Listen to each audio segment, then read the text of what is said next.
Adelante. Bueno, primeramente, buenas tardes a todos. Como siempre, hoy tenemos otro evento más de nuestro seminario de Liapunop. Este es periódicamente lo estamos realizando. Esta vez lo tenemos la plática de la doctora Rocío Moreno Badajoz. Hoy su plática es metodología comprometidas, disloca, perdón, Descolonizadas. criminalizadas activistas militantes, ¿no? Activistas militantes. Ella, bueno, es muy conocida de nosotros, ya estuvo acá en Culagos trabajando un buen tiempo. Actualmente su adscripción es en el Centro Universitario de Ciencias Sociales y Humanidades, creo. Sí. Sí, el famoso CUSH. Así es que les dejo a la doctora Rocío Moreno. No sé si esperas al final para las preguntas o podemos preguntarte. No, me gustaría que ahorita voy a decir la dinámica. Sí, justo. Sí, sale pues. Sí. Entonces, Rocío, te dejamos Ok. platicar. Bueno, primero, de verdad, es para mí, agradezco mucho la invitación que me hizo Reader y Juan Hugo en una visita que hice ahí a Q Lagos, porque mi hermano trabaja ahí con ustedes. Y bueno, yo trabajé ahí en Q Lagos 2005, 2006, un año. Y la verdad es que dejé muchos afectos y uno de esos afectos pues han sido Reader y Juan Hugo, a quienes estimo mucho. Y de verdad agradezco poder entablar esta conversación, diálogo con ustedes. A mí me gustaría que me interrumpieran cuando algo no queda claro, cuando algo de lo que voy a compartir con ustedes les hace un poco de ruido, quisieran que explicara más. O sea, lo que voy a presentar ahora es algo en lo que yo ya tengo casi 28 años trabajando. Y entonces hay muchas cosas que yo obvio porque pues es algo que ya está como en mi cuerpo, en mi ser, en mi pensamiento, en mi forma de actuación. Y entonces muchas veces cuando me han pedido estas pláticas, personas que no tienen que ver con las ciencias sociales, pues me piden que les diga como lo más básico y entonces si hay algo que no se entiende o si hay algo que causa ruido, pues sí me gustaría que me lo señalaran para yo intentarlo explicar un poco más.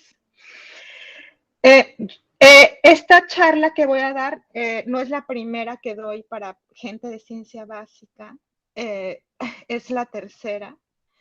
Y entiendo que tiene que ver con una inquietud que tienen y que está pidiendo ahorita el gobierno de la 4T, que es que nuestras investigaciones tengan incidencia social. Yo no sé trabajar de otra manera.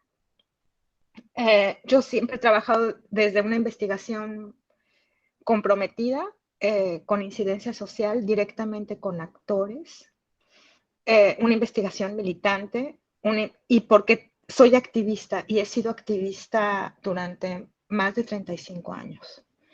Entonces, yo empecé con investigación-acción, que no sé si han escuchado esto, que es más bien como de la escuela de Paulo Freire. Y después de un tiempo de más de 10 años de estar haciendo la investigación-acción con pueblos indígenas, sobre todo es donde yo he trabajado, pues me daba cuenta que había como espacios de análisis y reflexión, o sea, que había demasiada acción y nada de investigación. Entonces, esto me llevó a hacer el doctorado para sistematizar 10 años de trabajo que tenía. Entonces, mi investigación doctoral y la investigación que he desarrollado después tienen que ver con esta incidencia social y en la mayoría de los dictámenes, todo el mundo dice, bueno, se ve claramente la incidencia social. Entonces, supongo que por eso viene un poco la inquietud que me planteaste, Reader, ¿no? De estar esta charla un poco con ustedes. Lo que yo a continuación voy a presentar es algo que tiene que ver con las ciencias sociales. son discusiones que tienen que ver con las ciencias sociales y desde las humanidades. Entonces tienen que pensar que pues se sitúan ahí, ¿no? Se sitúan dentro de una metodología que tenemos en las ciencias sociales y las humanidades y que tiene que ver más con establecer entrevistas supuestamente dialógicas, muchas veces pues con actores sociales, ¿no? Y esta investigación que yo voy a presentar ahora, pues tiene una genealogía en mí desde un activismo político. Y desde ahí lo voy a hacer. Cuando lo he presentado con otros investigadores que van más en la línea de ustedes, sobre todo el doctorado en cognición y aprendizaje, pues digamos que esto les ayuda a pensar de qué manera podrían tener una incidencia social dentro de su investigación, dentro de sus procesos, dentro de los productos que tengan. O sea, no hay ahorita voy a decir que no es una fórmula, no hay una receta, ¿no?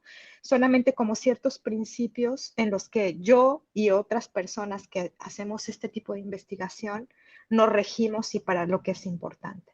Yo tengo una carpeta que con gusto comparto con ustedes, que es un poco estos materiales que estoy presentando. Esta charla que voy a presentar se basa en estos 4 libros. Uno es Nociones Comunes de Investigación Militante, que es de Traficantes de Sueños, de Marta Maló. Otras Prácticas de Conocimientos Otros Situados, que es gente con la que trabajo muy de cerca, gente del CIESAS DF y CIESAS Sureste y CIESAS Guadalajara. Que estamos a punto también de sacar un libro sobre este tipo de metodologías.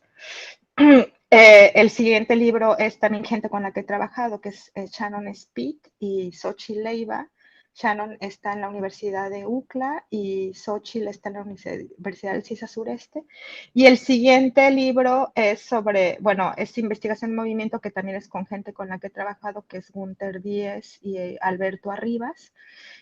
Y Aurora, que ellos son, Alberto y Aurora son de acá de España, y yo, bueno, y Gunther es alemán, pero está en la Universidad Veracruzana.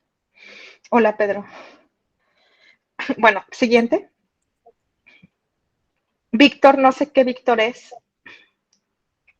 ¿No les molestaría prender sus cámaras porque así los veo? Me gustaría más. Ok, eso, gracias, Reader. ¿Podemos pasar a la que sigue? Guillermo, ¿me ayudas? Hola, Víctor. Bueno, hay como una serie de preguntas que son las que nos rigen siempre a la hora de hacer este tipo de investigación. Y yo creo que son preguntas que sobre todo muchas veces como este tipo de investigación lo que hace es como fragmentar o generar ciertos quiebres frente a una captura de la subjetividad que ha hecho la universidad neoliberal y los modos de producción de conocimiento. Y estos modos de producción de conocimiento, como pues muchos de los que estamos aquí, que estamos dentro del Sistema Nacional de Investigadores, que son los que nos rigen, ¿no? Los que nos evalúan y por los que estamos muchas veces amarrados.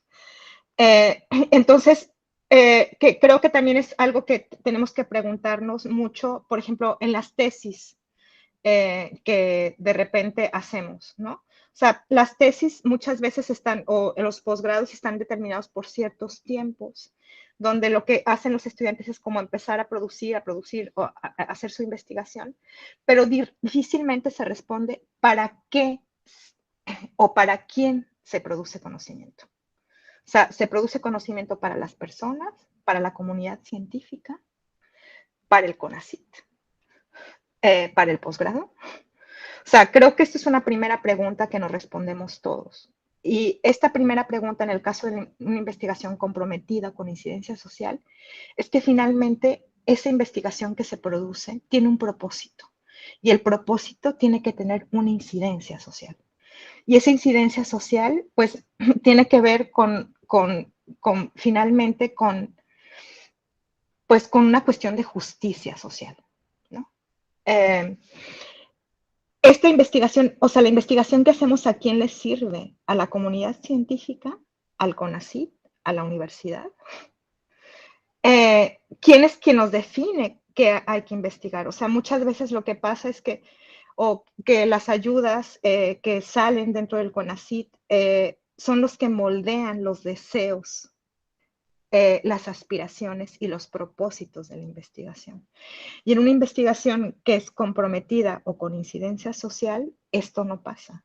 O sea, quien define la investigación son los sujetos con los que colaboramos, con los que participamos.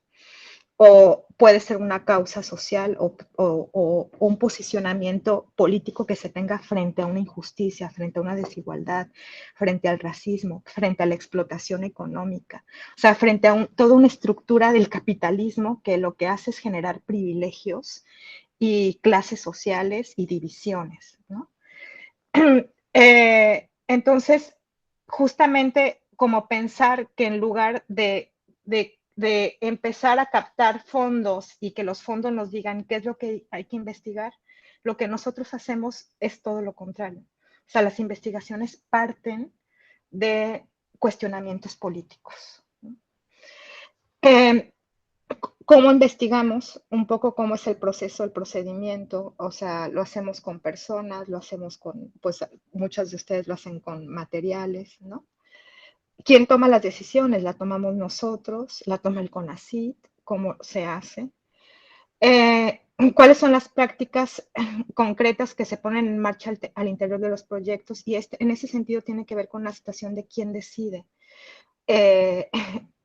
Y prácticas, se refiere a prácticas de poder, ¿no? O sea, quién es el que hace el ejercicio del poder y para qué funciona ese poder, ¿no? O sea, un ejemplo concreto podría ser, por ejemplo, o sea, ese como, pues también pasa en el aula, ¿no? O sea, está el maestro, están los estudiantes, o sea, ahí hay una relación un poco de poder. Y esta relación de poder un poco tiene que ver con, pues, con un filósofo que es bastante famoso, que se llama Michel Foucault, un filósofo francés, que lo que hace es estudiar un poco las relaciones de poder y cómo esas relaciones de poder se reproducen para perpetuar un sistema de explotación capitalista o neoliberal. ¿Con quién pensamos? Bueno, creo que hay muchas veces, bueno, ustedes tienen redes académicas, han formado estudiantes, ¿no? Con esas personas son un poco con las que piensan. En el caso de las ciencias sociales y humanidades, pues muchas veces somos nosotros solos los que estamos ahí y hay mucho individualismo, hay mucha competencia, hay mucho codazo. Entonces también se intenta como romper ese tipo de esquemas y pensar en colectivo, ¿no? O sea, esto es como una de las principales experiencias. Y bueno, lo que dije, un poco en las ciencias sociales lo que nos permea son como las entrevistas, entonces por eso es como cuáles son los saberes, las historias, las memorias o los comportamientos que cuentan dentro de nuestra investigación. ¿La que sigue? Bueno, un poco, o sea, ¿qué es este tipo de investigación? O sea, finalmente sí lo que intentamos hacer es que la investigación sea útil, esté al servicio de unas necesidades concretas y de personas con las que se colabora, que esté justamente enfocado en buscar una justicia social o un bien común.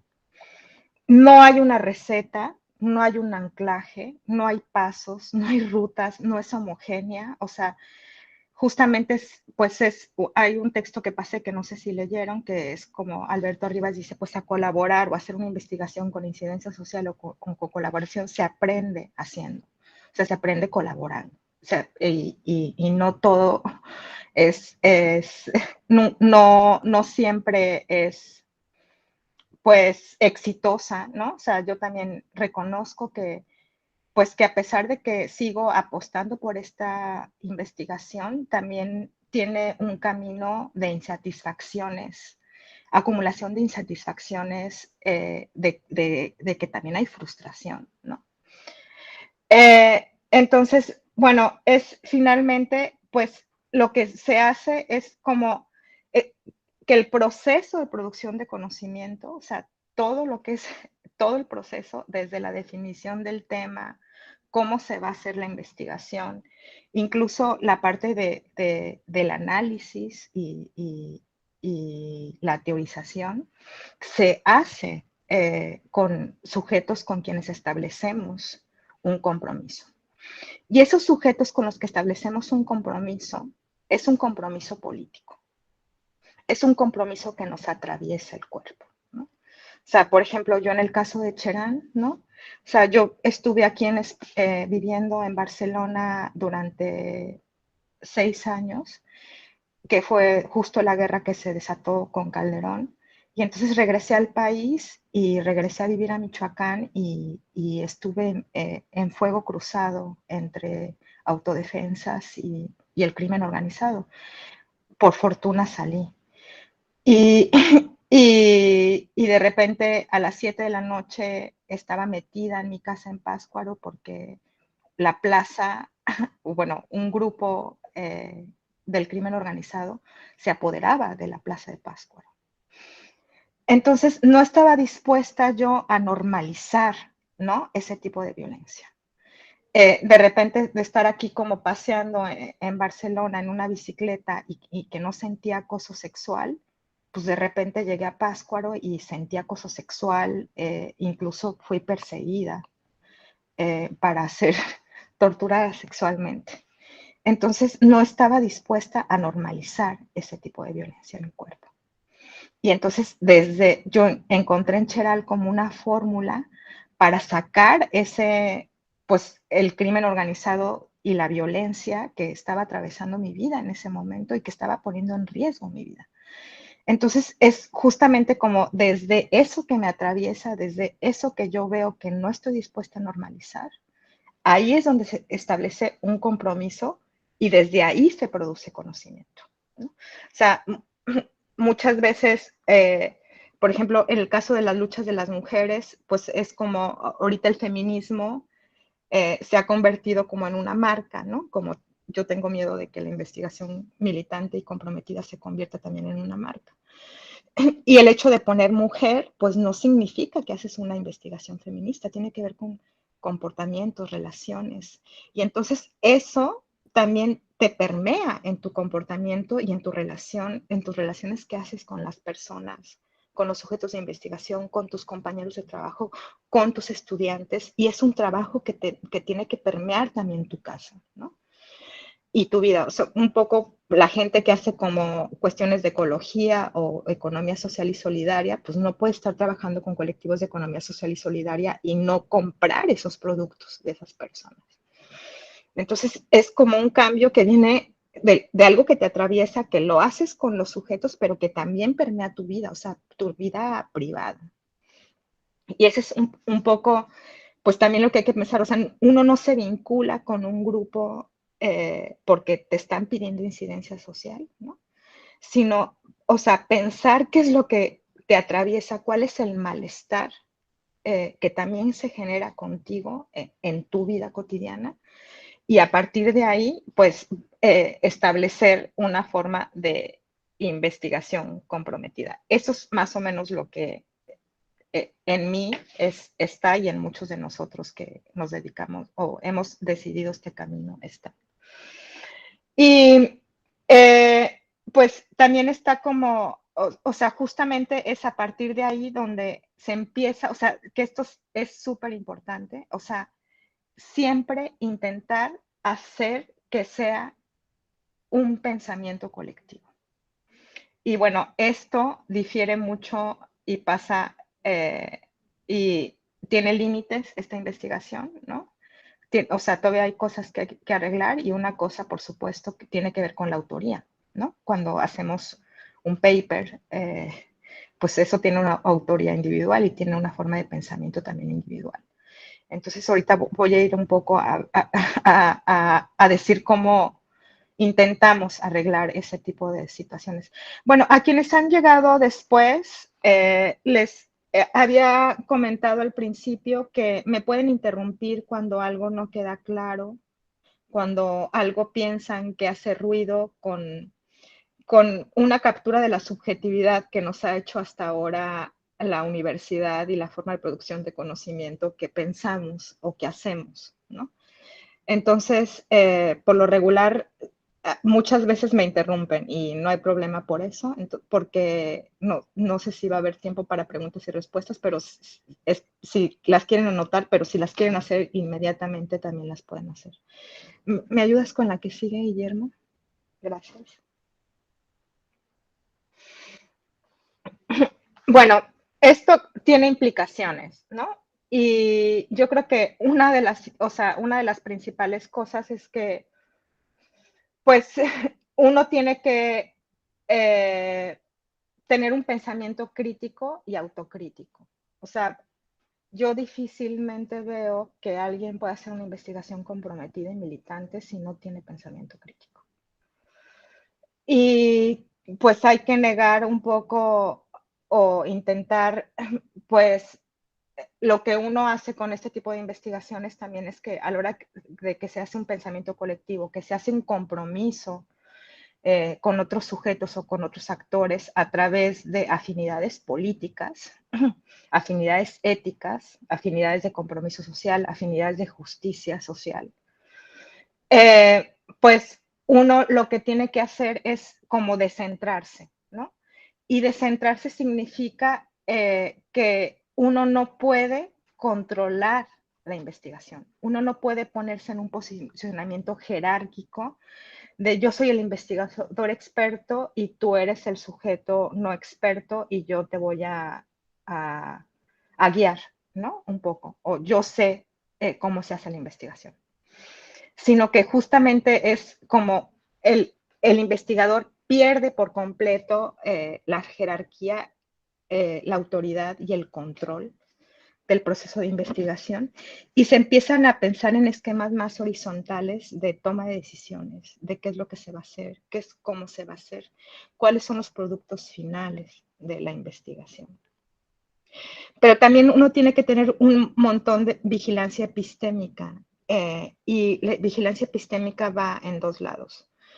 Por un lado es que una cosa es alinearse con un grupo social, con un colectivo, y otra cosa es estar alienado por ese grupo.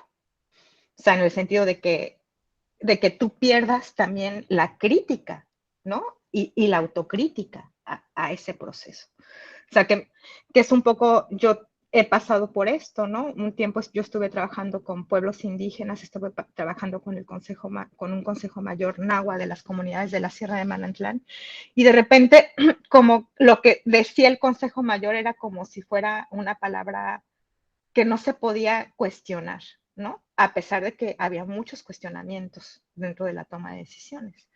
Entonces, de repente, pues, se cae como en una fe ciega, en una religiosidad de obedecer solamente lo que digan los actores políticos justamente por no controlar, ¿no? Por no posicionarse en una situación jerárquica.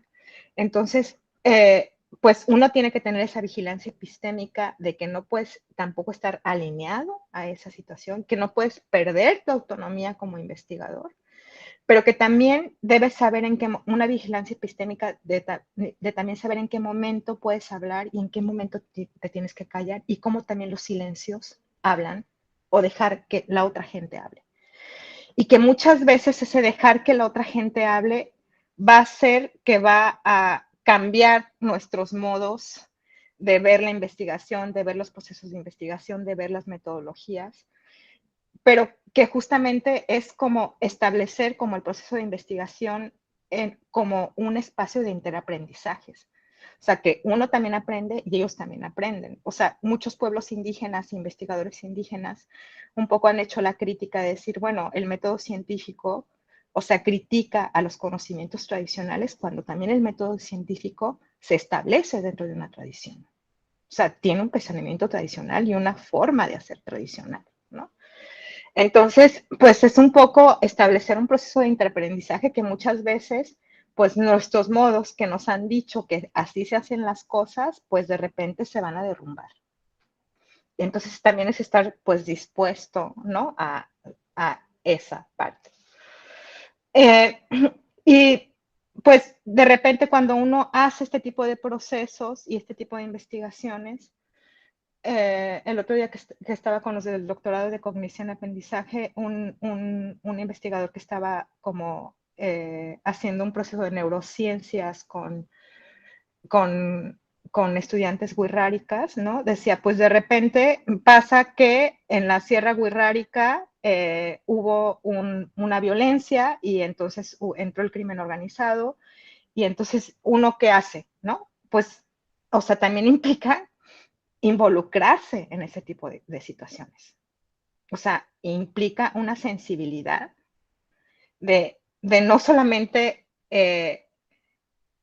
o sea, se establecen relaciones de cuidado y de reciprocidad, donde pues muchas veces hay que pensar que la investigación, el proceso de investigación se va a venir abajo porque va a haber otros problemas que van a tocar a esos sujetos con actores, luchas, causas con las que estamos colaborando, ¿no? Entonces, pues también hay que entrar a ese tipo de situaciones y a lo mejor ese tipo de situaciones no es un paper. A lo mejor ese tipo de situaciones pues va a ser hasta hacer una petición en Change o hacer una manifestación o algo. O sea, no se limita la mirada solamente a la investigación, sino a todos los problemas que afectan también a esas personas.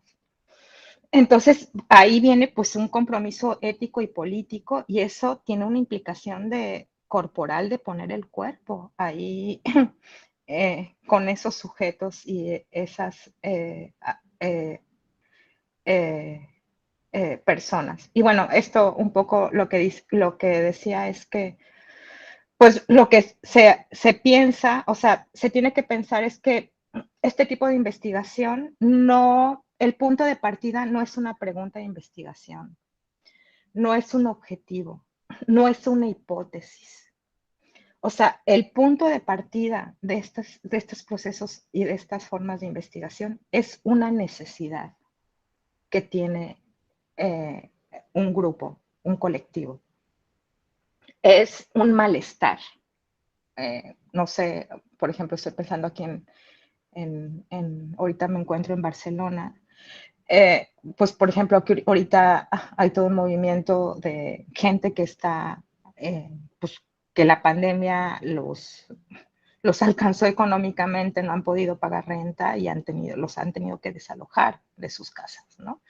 Entonces, pues hay muchos investigadores que se están involucrando un poco con estos afectados que los están desalojando. O de repente pues hay también como toda una situación de islamofobia, ¿no? Entonces pues también es como involucrarse con todo ese proceso de un Estado racializado que clasifica a inmigrantes y hay extranjeros y entonces, pero dentro de los migrantes pues hay unos migrantes buenos y hay otros migrantes que no son tan buenos como los musulmanes. Entonces, pues al partir de esa, o sea, al poder partir de esa necesidad, de ese malestar, o sea, que el punto de partida de la investigación sea eso, pues eso permite, que es otra de las cosas, un poco de los principios, es que uno es que el investigador se descentra, o sea, que se quita, se hace para atrás de controlar todo el proceso, de tener la autoridad de la investigación. Pero otro punto fundamental es que al partir de una necesidad, o sea, ese colectivo, esa comunidad, esa causa que abrazamos, que encarnamos junto con ciertos actores sociales, pues también ellos tienen que apropiarse y sentir propio el proceso de investigación, pero es justamente porque nace de una necesidad y va a ser útil para ellos. Pasamos a la que sigue.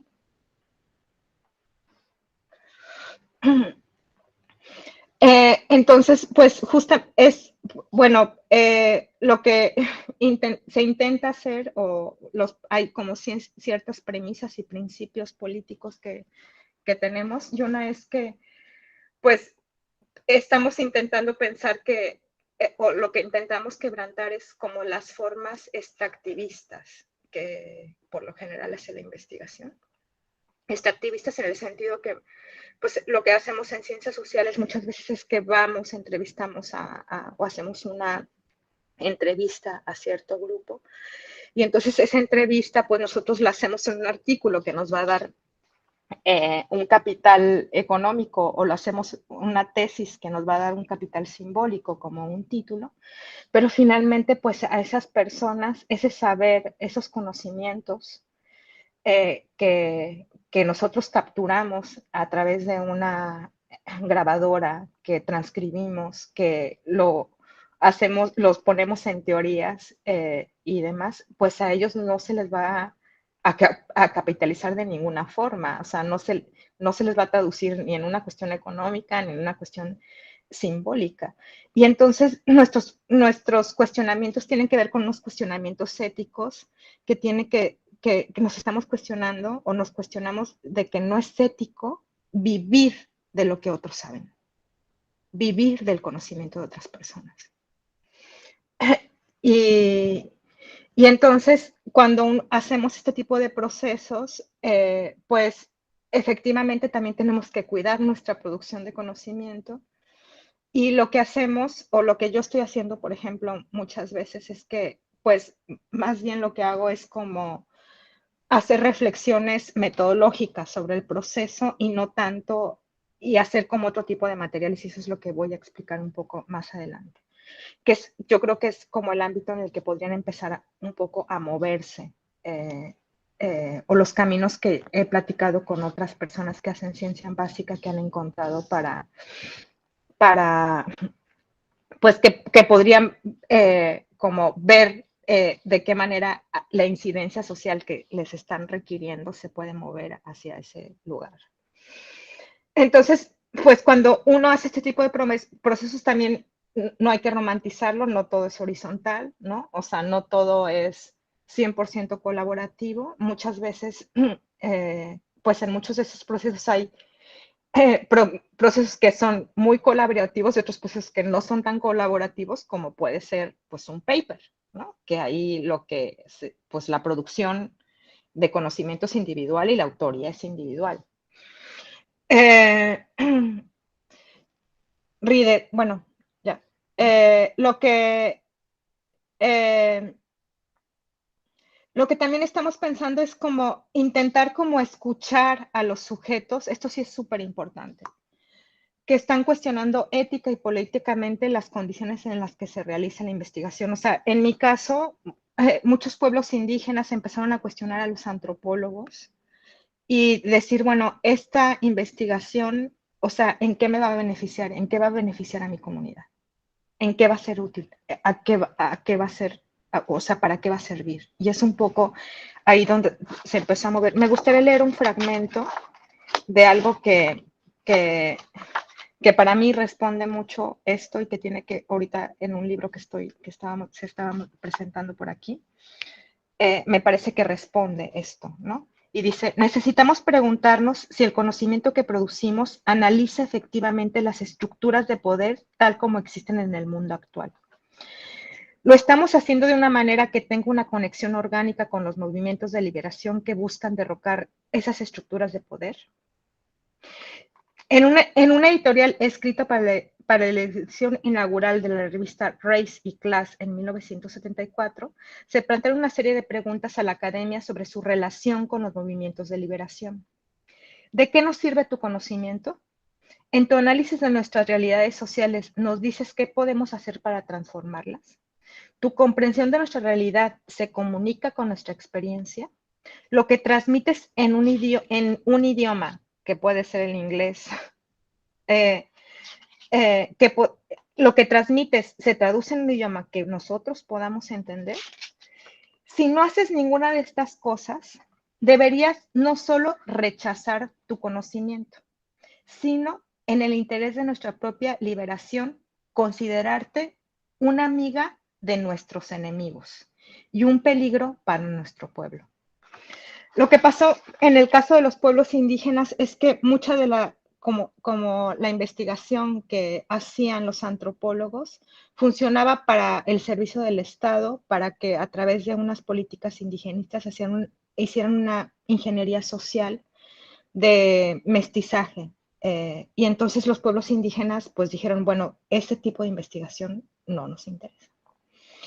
Y, y esto es una situación, bueno, en mi caso se sitúa en los pueblos indígenas, pero también, o sea, por ejemplo, yo he visto un montón de tendederos en las universidades, donde muchos estudiantes dicen, no queremos seguir siendo sujetos de investigación.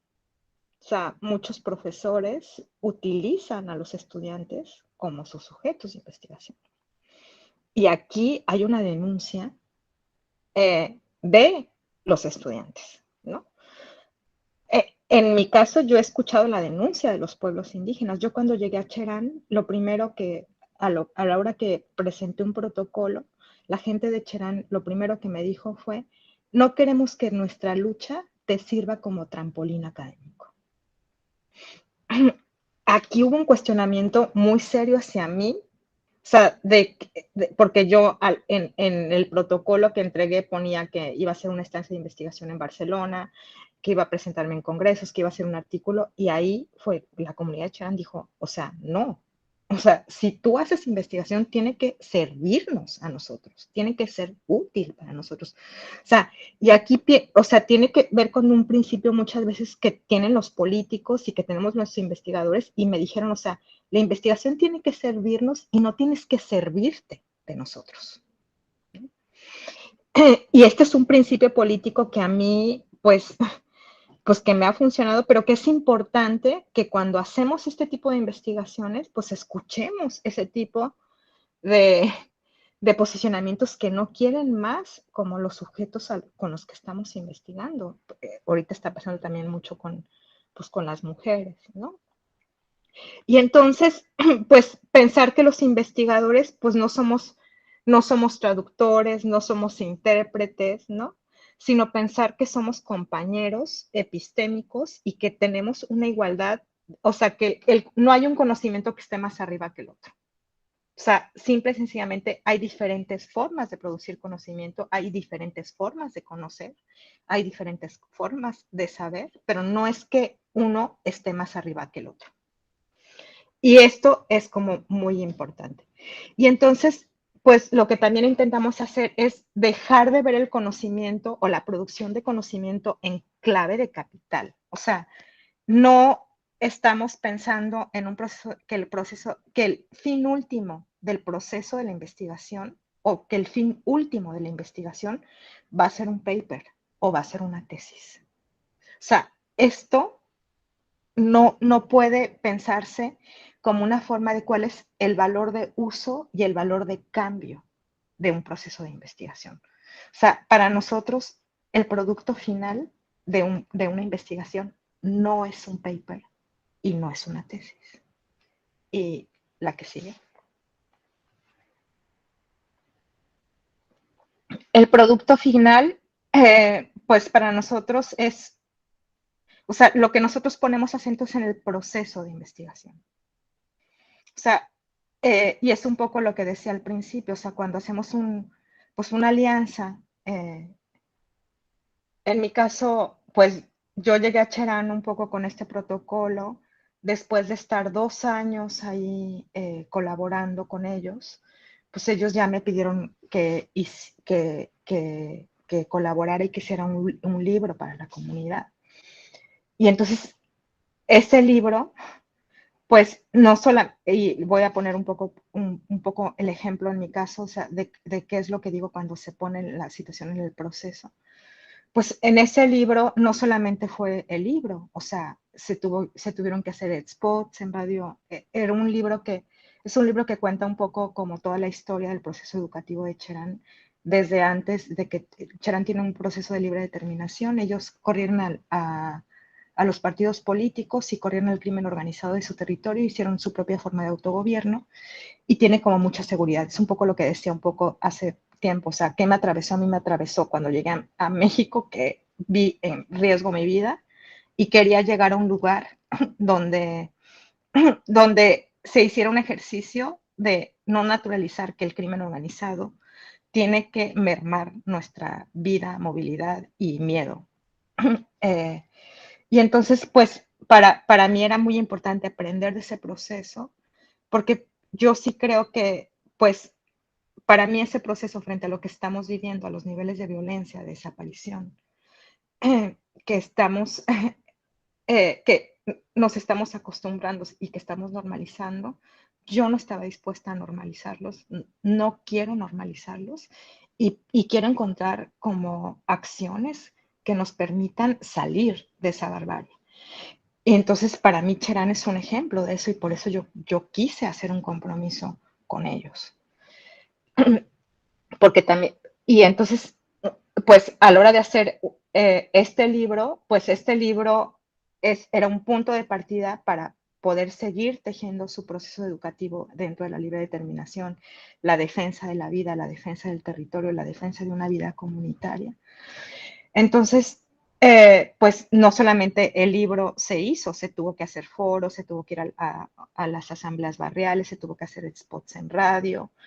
Entonces, muchas veces, pues el paper nos puede servir para nosotros, pero también en ese camino del proceso va a haber un montón de subproductos, que eso lo determinará un poco con quién hacemos la alianza, desde dónde la hacemos, qué es útil en esa alianza. A veces puede ser spots de radio, a veces pueden ser podcasts, a veces pueden ser materiales didácticos, a veces pueden ser folletos, ¿no?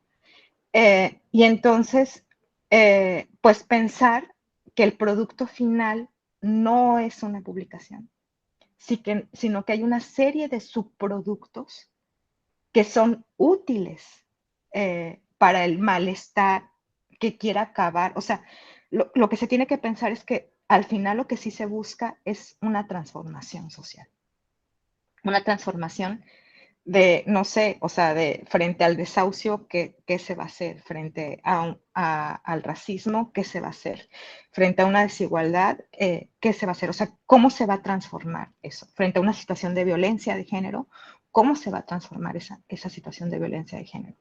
Entonces, pues el producto, o sea, hay una serie de subproductos que son útiles para esa transformación y pues que eso difícilmente lo genera un paper que está capturado en unas bases de datos donde solamente acceden ciertos expertos y que no accede a ese conocimiento pues la sociedad en general. Y no tiene que ver tampoco con divulgación de la ciencia, ¿no? O sea, tiene que ver con producción de productos útiles, necesarios para que funcionen para una transformación social. O sea, alguien en alguna presentación de estas me decía, bueno, es que yo lo que hago es una modificación a la ley. O sea, no. La ley, por supuesto que, o sea, por supuesto que tiene que haber una modificación a la ley, pero una modificación a la ley no garantiza un proceso de transformación social, menos en un país donde estamos tan acostumbrados a una pedagogía de la impunidad que nos está reina cada día. Y entonces, un poco es no solamente centrar la importancia en el contenido, sino centrar la importancia en justamente en esa transformación social.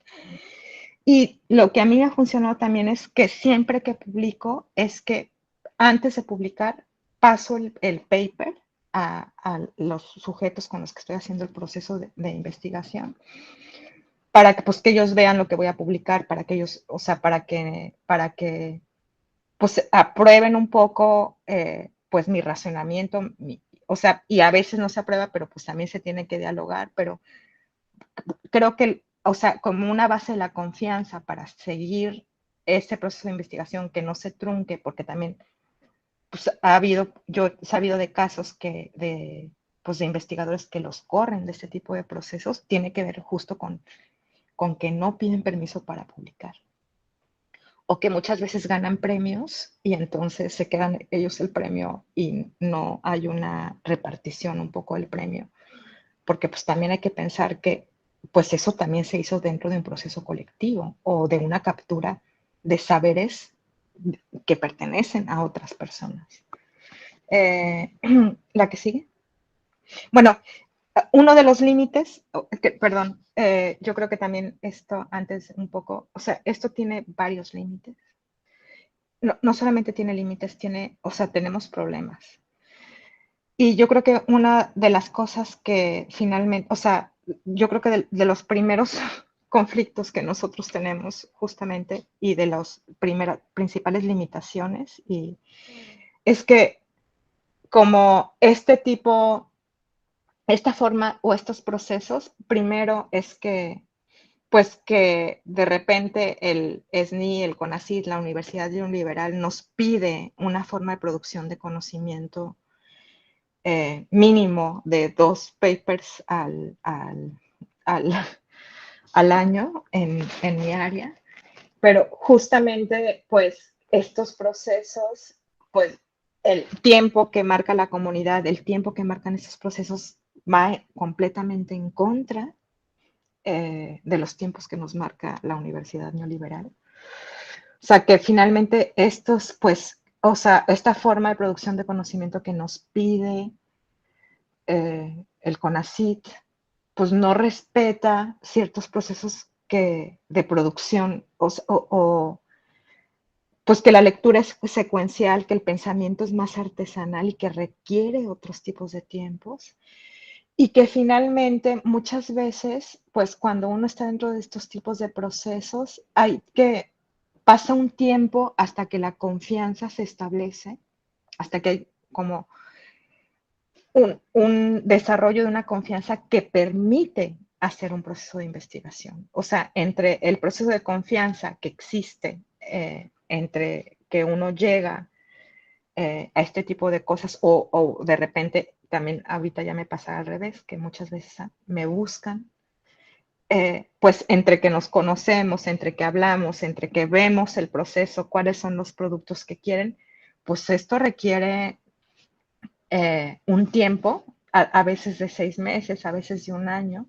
O sea que el proceso de investigación no se genera inmediatamente, ¿no?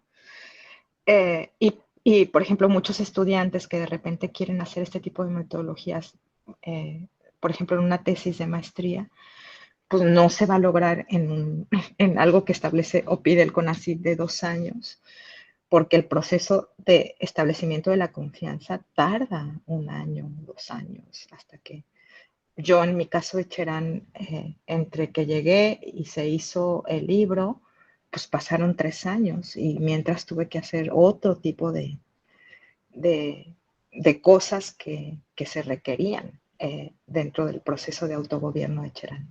Los que siguen. Bueno, esto ya un poco lo dije. Eh, bueno, justamente es un proceso que siempre es abierto, o sea, se hace una situación un poco de teoría práctica, o sea, se hace el proceso de intervención, se ve qué es lo que se pide, ya dije que hay como una serie de subproductos que hacemos ahí. Y bueno, lo que yo o sea, lo que más bien, lo que a mí me ha funcionado y lo que me está funcionando, es que justamente, y que pasa mucho en las tesis, y lo que decía un poco, esto pasa en las ciencias sociales, es que de repente en las ciencias sociales y en las humanidades hay como un capitulito muy pequeño para la metodología y parece que el capítulo metodológico de repente son fichas de lectura de la investigación cualitativa es esto, la investigación cuantitativa es esto, la investigación mixta es esto, y yo voy a aplicar esta metodología, el método biográfico que tal autor y tal autor dicen tantas cosas. O sea, y entonces yo creo que justamente como nuestro espacio de reflexión para nosotros es como la metodología, o sea, el proceso de investigación. Y es ahí donde nosotros estamos poniendo un poco el foco y viendo de qué manera hay límites, hay tensiones también, o sea, hay conflictos, o sea, no es algo armónico. Y que también es un espacio, o este tipo de procesos también son espacios en los que uno termina trabajando 3 o 4 veces más de lo que es una investigación convencional dentro de las ciencias sociales y de las humanidades. Y entonces lo que estamos haciendo nosotros es como documentar esas tensiones, documentar esas contradicciones para ir afinando, ¿no? Porque pues muchas veces, pues todavía todavía nos permea nuestra mirada colonial, todavía queremos de repente No sé, a mí me ha pasado que de repente he querido hacer una entrevista y la gente me dice, no, te paso un relato escrito, y entonces yo he minimizado el relato escrito pensando en que pues la metodología me dice que es el relato oral, y entonces pues también he tenido mis propias contradicciones, y entonces a la hora de documentarlas es la manera en la que vamos viendo de qué manera el proceso es más colaborativo. Y la que sigue, la última, me parece. Eh, Bueno, esto, o sea, esto es, para mí sí es muy importante, es que, pues, pensar que este tipo de investigaciones se establece un compromiso a largo y a mediano plazo. O sea, no es solamente una investigación que se hace durante un año, 2 años. Yo, en el caso de la Sierra de Manantlán, me tocó 10 años. En el caso de Cherán, pues ya voy para 8 años y todavía no termino. Y creo que todavía no estoy ni cerca. Entonces, pues pensar que son trabajos, sí, o sea, no se trata de investigar a alguien ni investigar procesos, sino son espacios de co-investigación. O sea, se investiga junto con otras personas. Hay muchísimo diálogo, son procesos completamente dialogados. Eh, y se tiene que pensar, pues es que esas personas, pues son nuestros colegas, eh, como Guillermo Rieder y Juan Hugo son colegas. La que sigue. Y bueno, lo que sí es que este tipo de investigación sí es lo que intenta es, pues, quitar esa captura de la subjetividad que nos ha estado haciendo la universidad neoliberal con nuestras formas de producción de conocimiento, con los tiempos que nos ponen. La transformación, o sea, no es que seamos buenas personas y que hagamos una investigación que ayude a las personas, o sea, no. Tiene que ver con que nuestra forma de hacer transforma nuestra forma de pensar y eso transforma nuestra forma de actuar.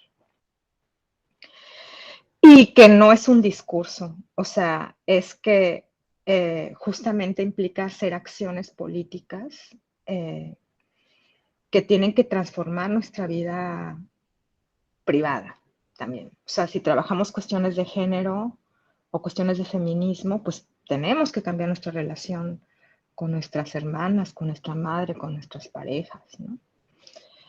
Eh, y que pues se tiene que cambiar, o sea, lo que también estamos discutiendo y viendo es cómo cambiar las formas individuales de producción de conocimiento, pensar en formas más colegiadas y más colectivas.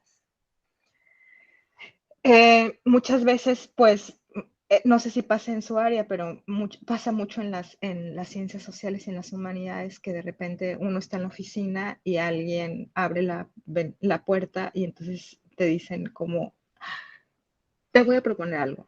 Y entonces ese proponer algo tiene que ver con proponer algo, pues una forma de negocio de cuál es el congreso que nos va a dar puntos, ¿no? Cuál es el congreso que nos va a capitalizar económicamente. Y entonces es dejar de pensar en ese tipo de formas y pensar en cuáles son las formas que realmente o las acciones y las relaciones que verdaderamente van a cambiar una transformación. En las ciencias sociales pasa mucho que, pues de repente, alguien como los profesores, no sé si pase en humanidades, pero en sociales y humanidades pasa mucho que, pues que de repente los estudiantes terminan haciendo el paper y terminan poniendo el nombre del director, o que de repente van a direcciones y luego el estudiante le dice, oye, voy a ir a un congreso, y entonces el director le dice, me tienes que poner como primer autor del congreso. O que de repente le dicen, bueno, fulanito te puede leer, pero a esa persona le tienes que pagar con papers. Esas son formas de instrumentalizar las relaciones. Las ideas, los afectos y los favores. Y entonces, pues eso no forma parte de la investigación comprometida. O sea, uno establece relaciones, afectos y formas de cuidado mutuo.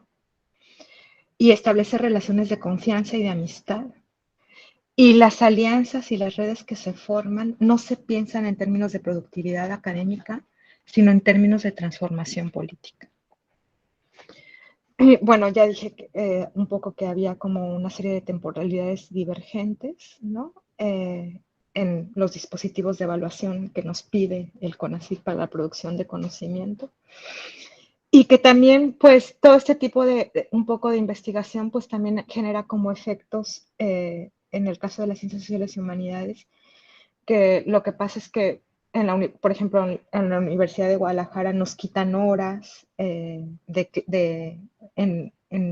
el CUSH muchas veces, pues, nos dicen que nada más tenemos que dar una clase si estamos dentro del Sistema Nacional de Investigadores. Y pues esas clases las concentramos más en los posgrados. Entonces, pues hay una desactivación de la investigación y de estos procesos dentro de la formación de los estudiantes de educación media superior, de educación superior, ¿no? De las licenciaturas y de las ingenierías. Entonces también pues hay una devaluación pues de la docencia y de la investigación, ¿no? Y bueno, ya dije que una tensión sí sigue siendo pues que el factor de temporalidad yo creo que es lo que más nos está jugando en contra cuando hacemos este tipo de investigación. Y bueno, aquí me quedo y los escucho. Gracias, Rocío. Entonces podemos pasar a la sección de preguntas, ¿no? ¿Sí? ¿Tienen preguntas? Si tienen alguna pregunta, yo tengo varias preguntas existenciales, que si preguntas un poquito haciendo reflexión sobre tu plática, ¿no? Inclusive me hice mi acordeón, ¿no? Podría comenzarte a mencionar, ¿no? ¿Y por qué hacemos investigación o cuál es el objetivo de la investigación? Si vamos históricamente, investigación debe estar orientado a generación de conocimiento, donde ahí, ¿cómo se llama? Generación de conocimiento, ahí hay un punto donde se debe platicar mucho. Pongo a veces un ejemplo en la agricultura. Un grupo social, un grupo humano descubrió la agricultura, generó ese conocimiento de la agricultura y pudo permitir su existencia, su existencia, ¿no? Y poder, ¿cómo se llama?, desarrollarse como sociedad. Entonces, ahí ese es un ejemplo que pongo yo como la importancia de la investigación. Te permite obtener, digamos, tu existencia. Pero actualmente, ¿dónde está mi acordeón? Cuando decimos generar conocimiento, nosotros ¿cómo se llama? Nosotros en ciencias exactas lo que hacemos es obtenemos datos puros, datos crudos. Después de los datos crudos lo convertimos en información y después de la información esto se convierte en conocimiento. Es lo que el objetivo de la ciencia, ¿no? Generar conocimiento. En este punto, nosotros como ciencia básica tenemos deficiencias en ir al otro peldaño. ¿En qué sentido digo? Que el conocimiento, el siguiente peldaño debe ser sabiduría, que este conocimiento nos permite pasar al siguiente peldaño, que es sabiduría, donde esta información sea sustentable con tu medio, con tus comunidades. Este conocimiento debe tener, como se dice, relevancia social, ¿no? Y no solo social, sino también medioambiental. Entonces, en esa parte, nosotros de ciencias básicas nos quedamos a nivel de generar conocimiento. Nos falta hacer sabiduría, que es la parte donde ustedes, la gente de ciencias sociales o humanidades, es la que están mejor preparados con respecto a nosotros. En ese sentido, mi pregunta es, ¿cómo podemos nosotros poder vincular y que nuestros conocimientos generen relevancia social? Hace poco, creo que te comenté a ti, Rocío, queremos hacer nuestro trabajo de violencia de género desde nuestro enfoque y queremos registrar datos, pero nos hemos llevado una sorpresa. Uno es que tampoco hemos investigado profundamente, ¿no? Pero nos hemos llevado sorpresa que no es fácil obtener, por ejemplo, datos sobre violencia de género. Y a partir de eso, sí, te Sí es escucho. fácil, sí es fácil. O sea, yo estoy ahorita dirigiendo 2 tesis sobre violencia de género y hay un montón de informes.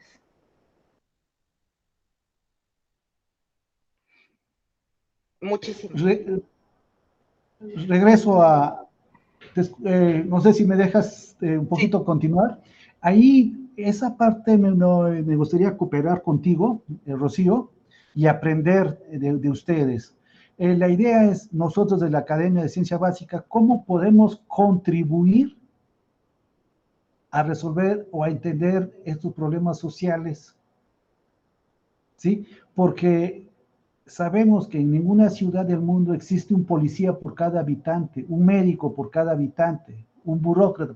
Entonces, ¿cómo con nuestras herramientas que manejamos nosotros podemos resolver estos tipos de problemas sociales?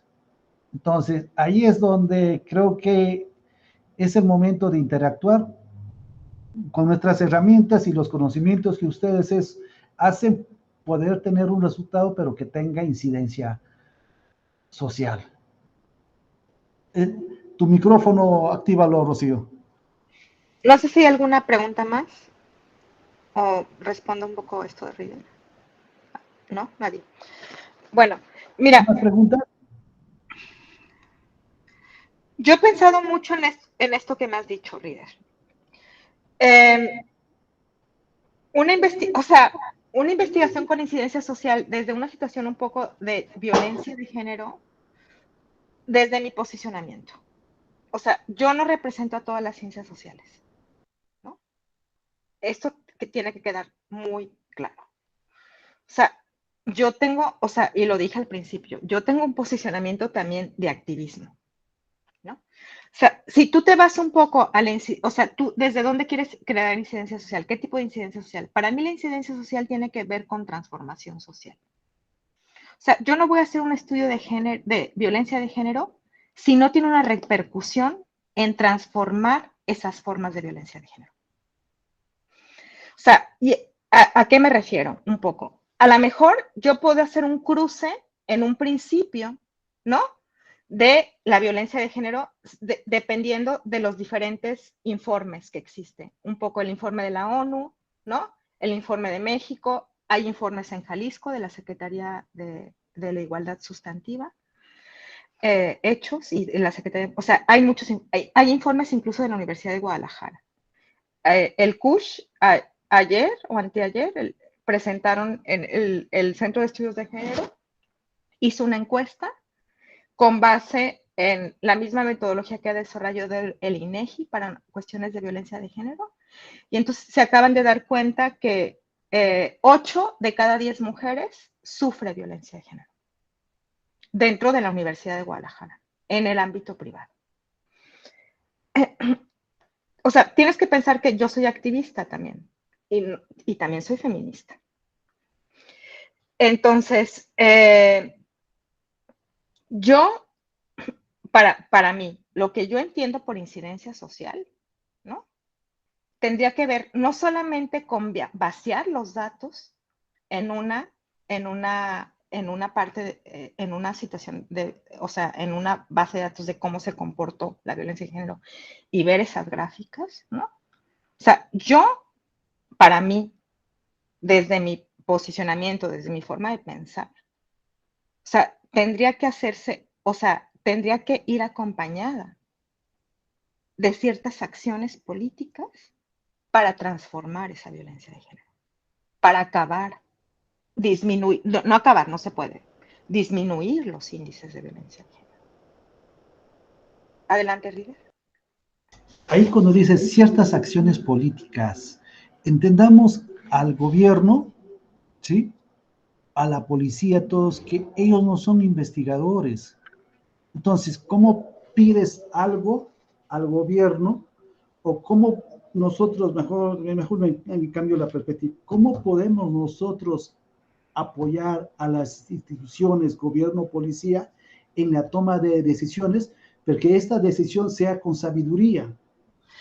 Es que, a ver, la violencia de género, Reader, o sea, yo no lo pensaría en la policía, para empezar. O sea, me parece que la policía, o sea, la violencia de género, o sea, ¿te acuerdas cuando empezó el movimiento un poco Me Too, de una situación un poco de acoso, ¿no? O sea, como toda la, o sea, todo el movimiento que, y que empezó a empezar, o sea, acaban de correr a alguien de derecho que fue jefe de división por una situación de acoso sexual.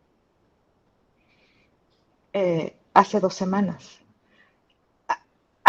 Acaban de matar a un profesor del CUSH que apareció un letrero en su vidrio que decía por violín y que era un profesor que ya habían metido haciendo un scratch en el mito. Cuando yo hablo de violencia de género, o sea, para mí la violencia de género, o sea, por supuesto que tiene una parte, o sea, de no protección del Estado, ¿no? O sea, eh, pero también la violencia de género, o sea, en el Me Too, toda la situación un poco de acoso que denunciaban las mujeres, que la denunciaron de sus profesores, de sus jefes, ¿no? Pues esto es la punta del iceberg, porque las mujeres, 8 de cada 10 mujeres, el primer lugar donde recibimos violencia de género, tortura sexual y acoso sexual es en nuestra familia.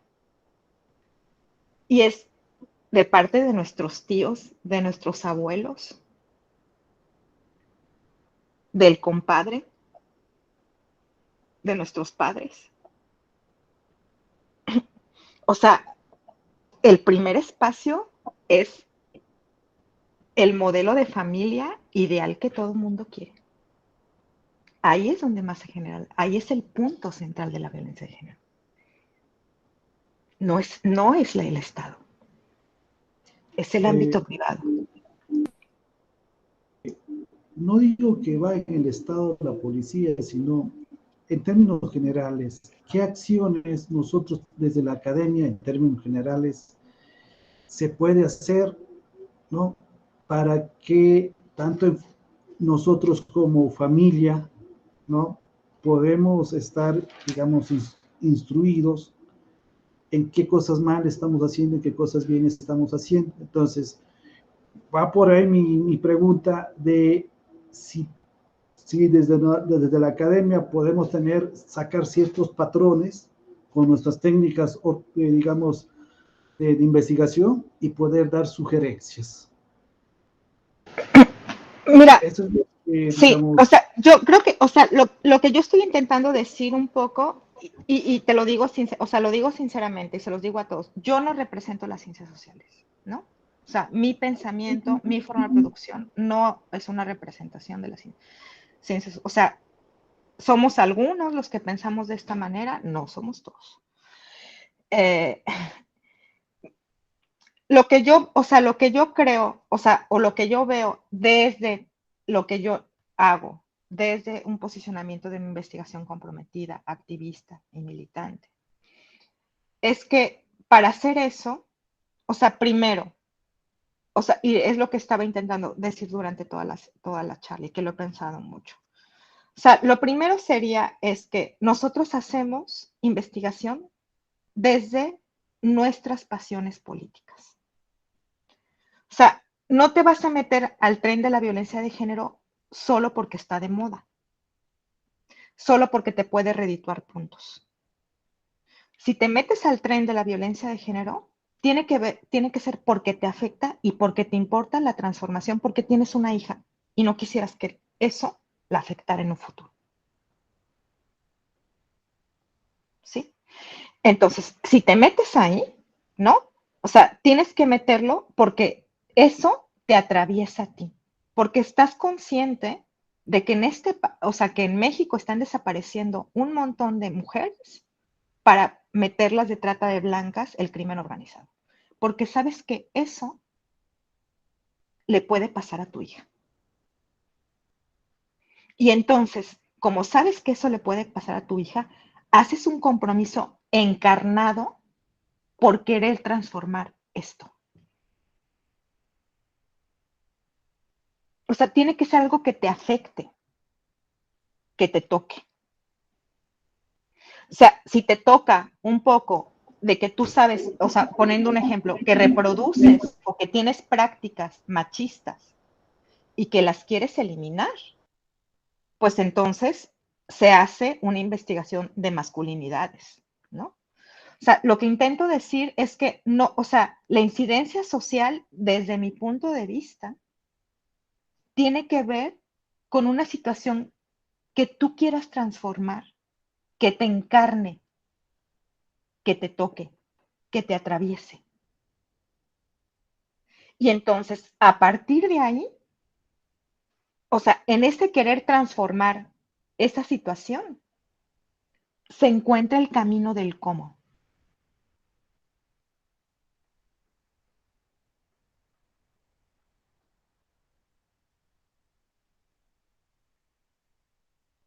O sea, y voy a poner, o sea, y tiene que ver, o sea, tiene que ver con preguntas, o sea, por ejemplo, y también tiene que ver con preguntas o sea, qué es lo que hacemos o de dónde está nuestro quehacer. Voy a poner un ejemplo muy burdo, ¿no? O sea, por ejemplo, hay un arquitecto, ¿no? Que trabaja con cuestiones técnicas, aparatos técnicos. Y entonces hay un arquitecto en Nueva York, ¿no? Que hizo un puente para conectar Manhattan de Brooklyn y ese puente en el que consiguió dinero del Estado para construir este puente de Manhattan a Brooklyn. En ese puente solamente pasan coches, no pasan autobuses y no pasan trenes. O sea, no pasa el tranvía, no pasa el metro. O sea, ¿qué es lo que te está diciendo esa construcción? O sea, te está diciendo que es un vato, ¿no?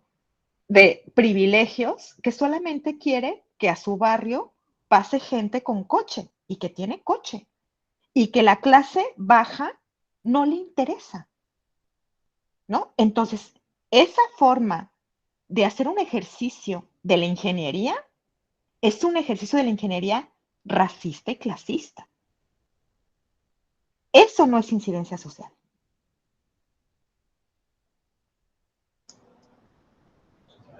Dale, River.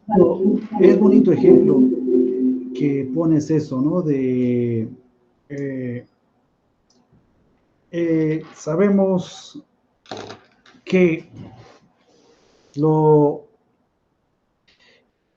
no lo que la ciencia nos está pidiendo, lo que en términos generales, hay lo que tú mismo, es un mismo ejemplo, pero pongo un ejemplo en lo que se hace ciencia. A veces la ciencia que nosotros realizamos es una ciencia de élite, la que la élite nos está pidiendo. Y nuestros indicadores nos dice publica paper, y no hay incidencias. Y no hay incidencia social en nuestro trabajo. ¿Sí?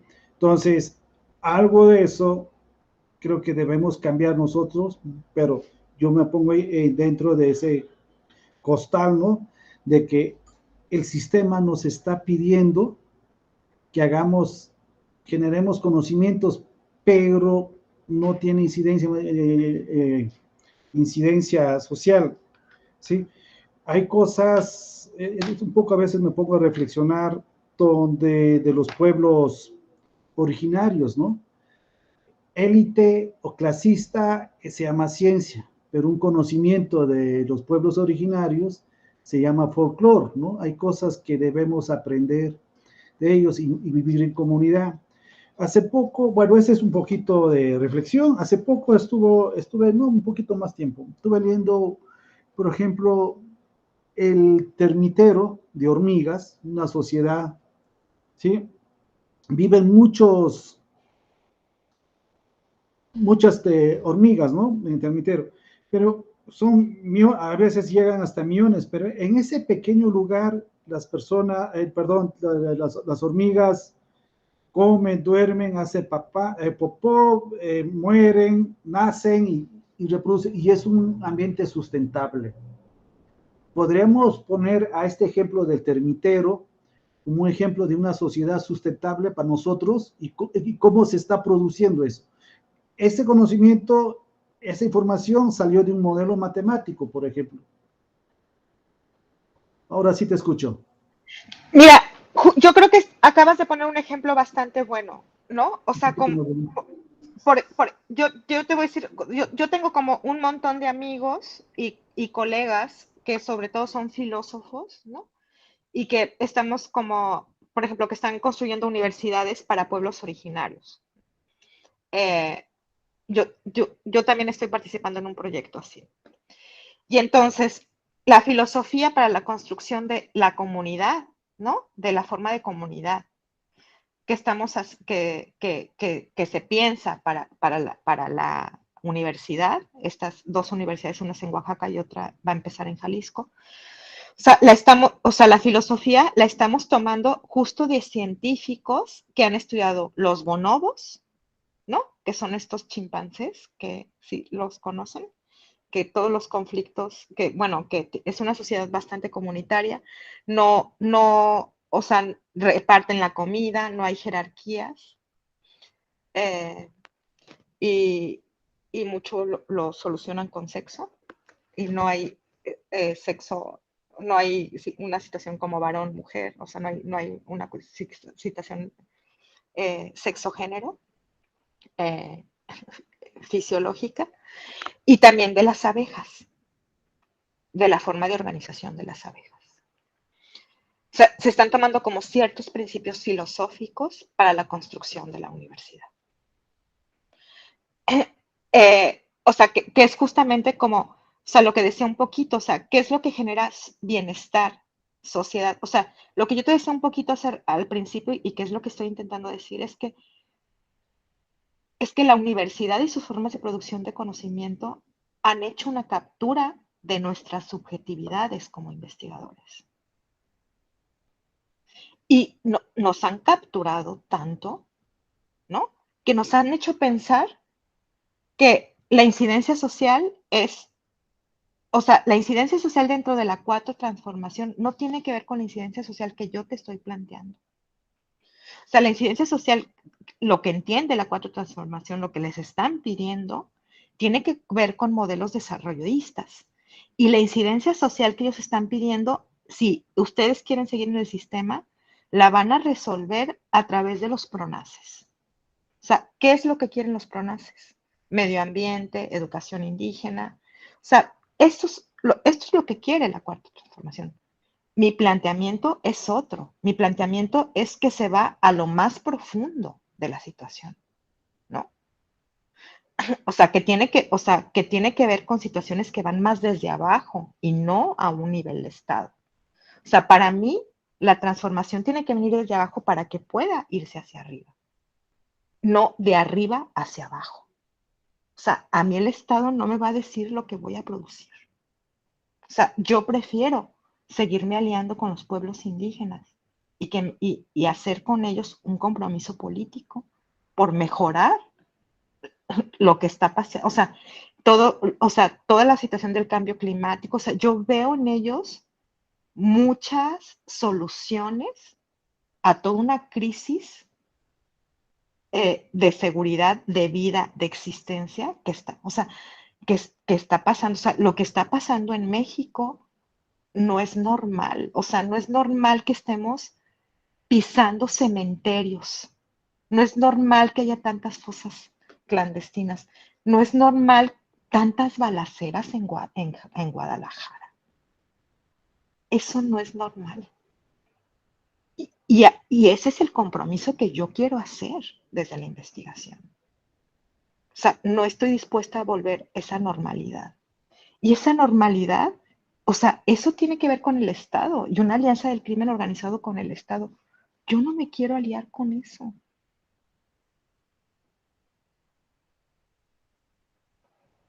O sea, yo no me quiero manchar las manos con eso.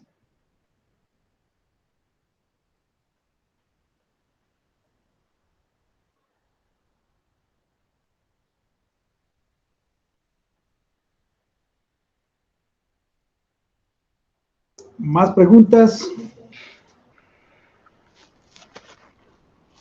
¿Tienen más preguntas? José Luis, Hugo, Memo, Pedro, ¿quién más está? Pedro está hablando por teléfono. Acá hay uno que... Va por Ichel. Me la saluda. Ya no. Bueno, te vi hablando todo el tiempo por teléfono. No, voy por Ichel. Es que tenía que tener una entrega urgentísima. Se me hizo tarde. César, ¿preguntas? Sí escuché, luego platico contigo de eso, porque se acaba de hacer una polémica en Twitter, porque una socióloga más o menos famosa de Twitter tuiteó que no podías como hacer análisis sociológico o utilizar la investigación sociológica desde una perspectiva política. Y bueno, pues se prendió así pues la discusión en grande, ¿no? Sí coincido con lo que mencionas de tener el compromiso con los sujetos de investigación, desde las ciencias sociales sobre todo, pero está interesante trasladarlo a las ciencias exactas. No sé, pienso en investigaciones, no sé, como los aceleradores de partículas, que después encuentran muchas aplicaciones en este tipo de investigaciones que en algún momento fueron investigación básica y que a lo mejor no está tan claro cuando están iniciando en esos campos qué aplicaciones van a tener. Yo tengo un artículo que les puede funcionar para pensar como lo estoy pensando. O sea, con este ejemplo un poco del puente, ¿no? O sea, que decía hace rato Reader, ¿no? O sea, produces conocimiento para perpetuar un poco el poder, ¿no? O lo haces para, pues, para hacer una situación más inclusiva, ¿no? Con la clase social, con sectores en desventaja, con minorías. O sea, yo desde ahí lo entiendo, ¿no? Y, por ejemplo, Pedro tiene un ejemplo muy claro de un profesor, ¿no? De Gerardo, que él decía, me gustaría que lo platicaras, Pedro. O sea, o sea, de repente que decía la productividad tiene que caber como en estos modelos que dice el Estado, ¿no? Y entonces Pedro decía, bueno, pero es que ahí, pues no caben, pues pequeños productores, ¿no? O gente, entonces él decía, pues que no produzcan. Sí, era una onda de la agricultura, o sea, bueno, y el uso de semillas transgénicas y etcétera.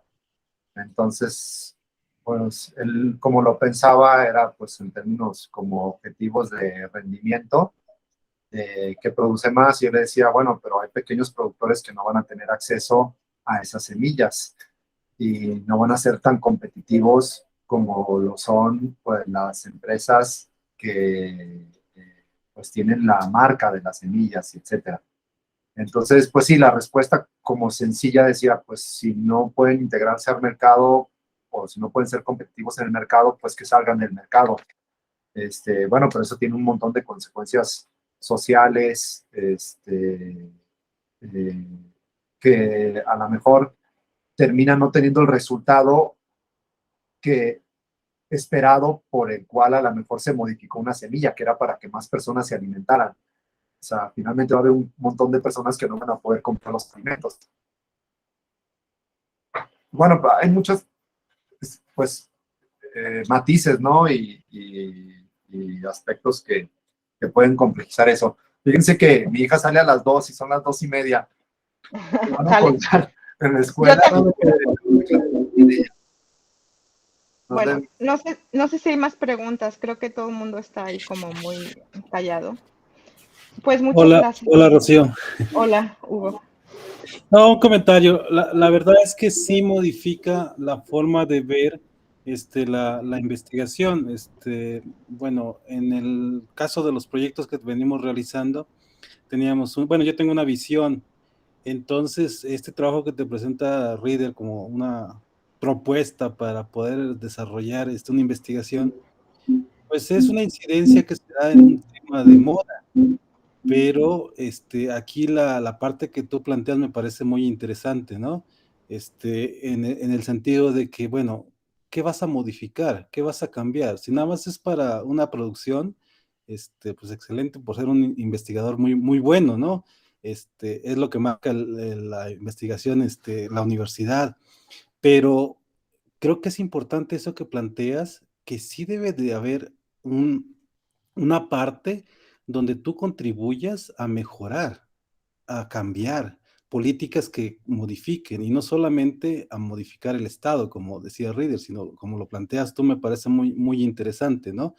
Que sea también para cambiar uno mismo, para pensar diferente. Entonces, eso me pareció muy, muy interesante en la postura que asumiste, bueno, que tienes, no la asumiste, sino la tienes, y me parece que sí me deja mucho esta charla para reflexionar. O sea, es difícil porque tal vez sí lo veía de esa manera, pero no lo quería ver.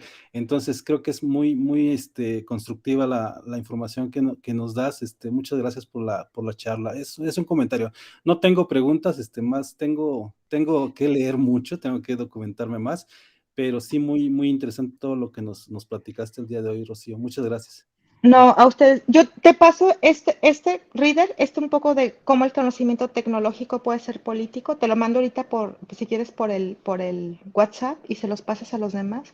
O sea, lo que yo creo, o sea, es que, o lo que he llegado un poco a la conclusión con los otros que he platicado de ciencia básica, es que, pues, o sea, yo lo que intento hacer es como abrir un diálogo, ¿no? Y a lo mejor a ustedes les toca continuar ese diálogo. O sea, como continuar pensándolo. Si en algún momento quieren como que tengamos una segunda vuelta y seguimos platicándolo, pues también estaría bien. Ok. Bueno, pues si no hay más preguntas, agradecemos a la doctora Rocío Moreno. Al Creo que vamos a contrario, tener más pláticas. Perdón, creo que vamos a tener más pláticas, sí, porque nos has abierto un poquito el abanico de cómo ver este problema de violencia de género. ¿Sí? Bueno, pues, entonces, si no hay más preguntas, agradecemos a la doctora Rocío Moreno. A ustedes, gusto en verlos. Sale, Rocío. Abrazos. Bye. Adiós. Bye.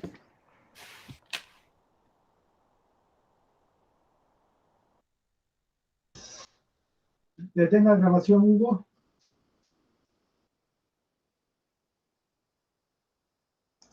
Hugo, la grabación lo